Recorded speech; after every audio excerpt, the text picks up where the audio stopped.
At week 48. Please.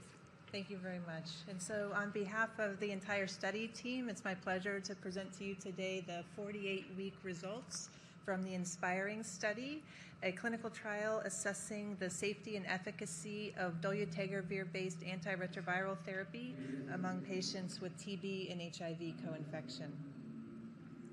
By way of introduction, dolutegravir is now recommended by the World Health Organization as a preferred first or second line treatment for HIV infection. And several countries with high HIV prevalence are rolling out dolutegravir increasingly, and we're more commonly seeing dolutegravir in settings where TB is highly endemic.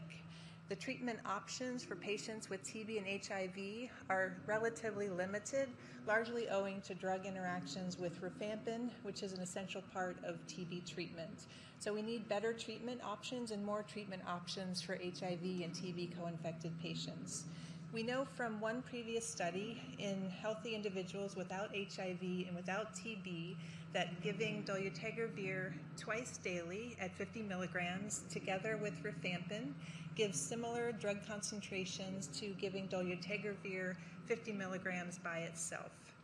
The INSPIRING study was designed to evaluate the safety and efficacy of dolutegravir-based HIV treatment in patients with TB-HIV co-infection. And today we'll be showing the 48-week results. So this is the trial design.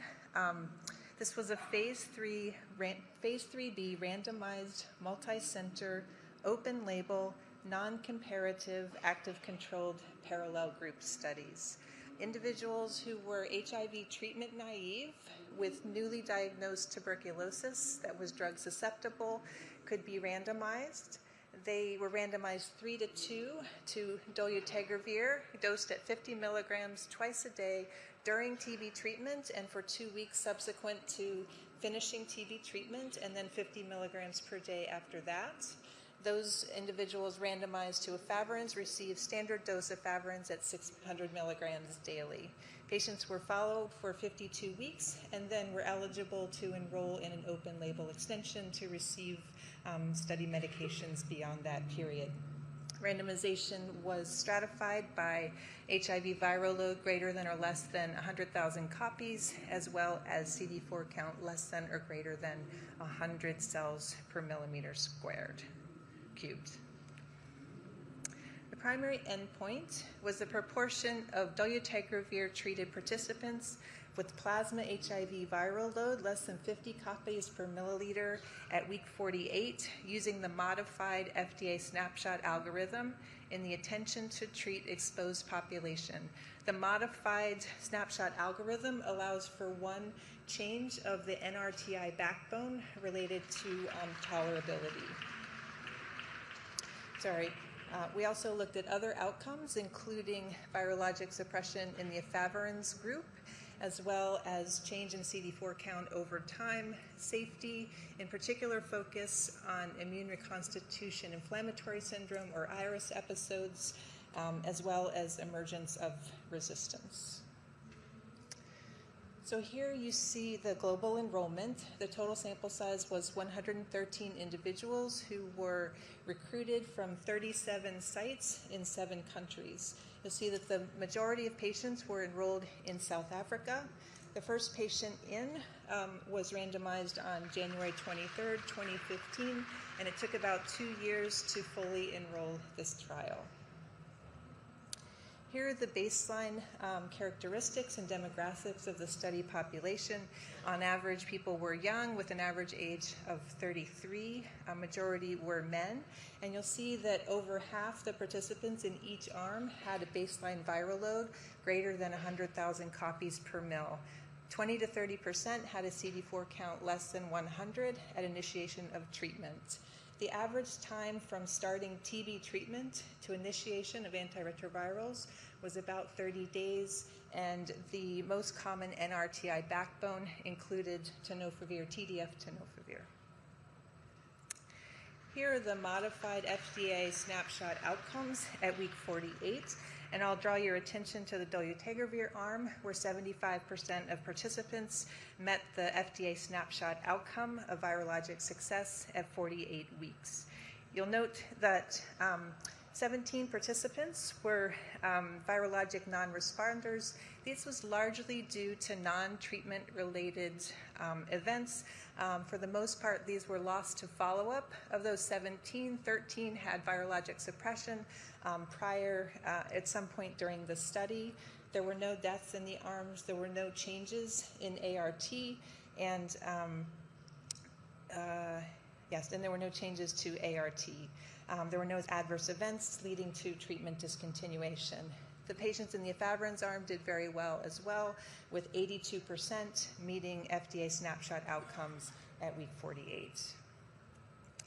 So there were 3 participants in the trial that had confirmed virologic withdrawal criteria, and that was defined as having a viral load greater than 400 copies per mil anytime after week 24 on the study. And that was confirmed with a retest 2 to 4 weeks after the initial test.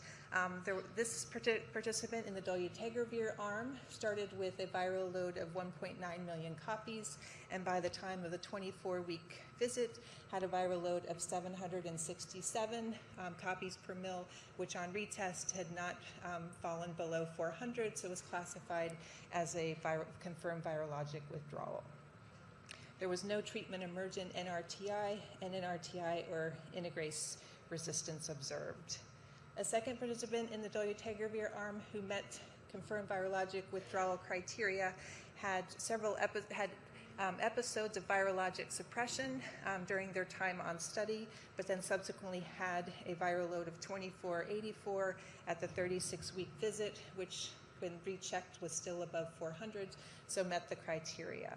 There was no NRTI treatment-emergent resistance, and the integrase genotype failed to amplify.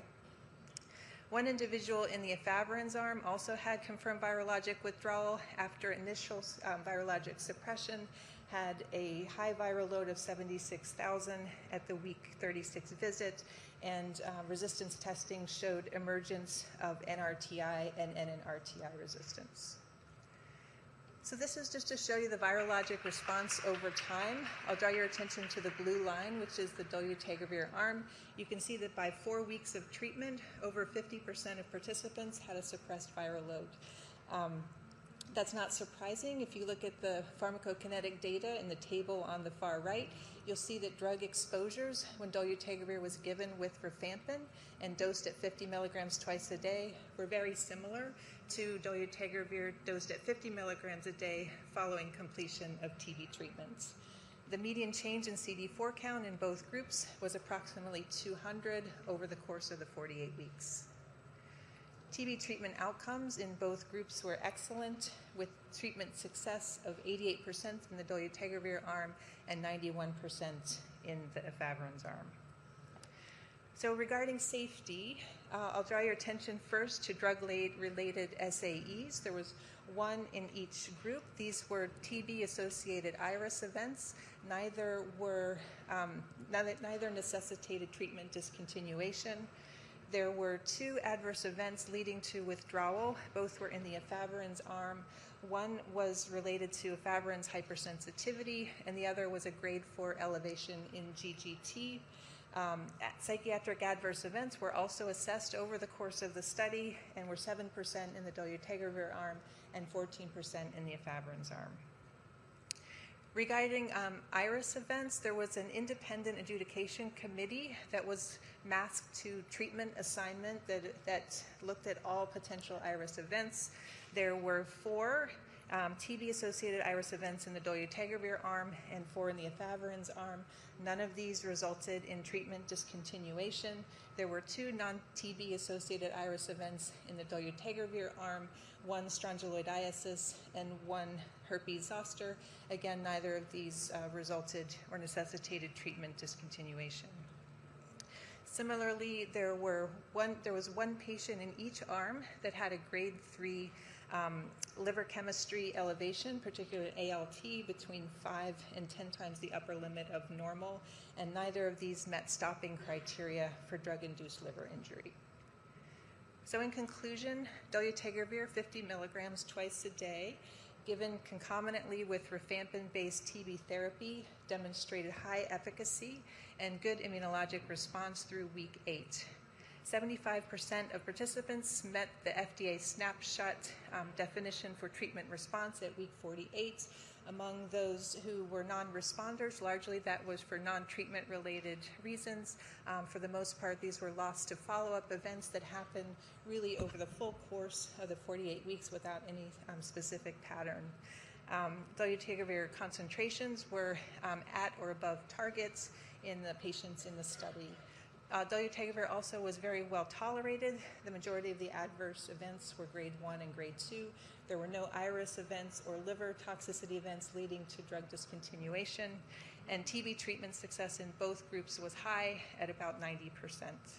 So this study provides evidence.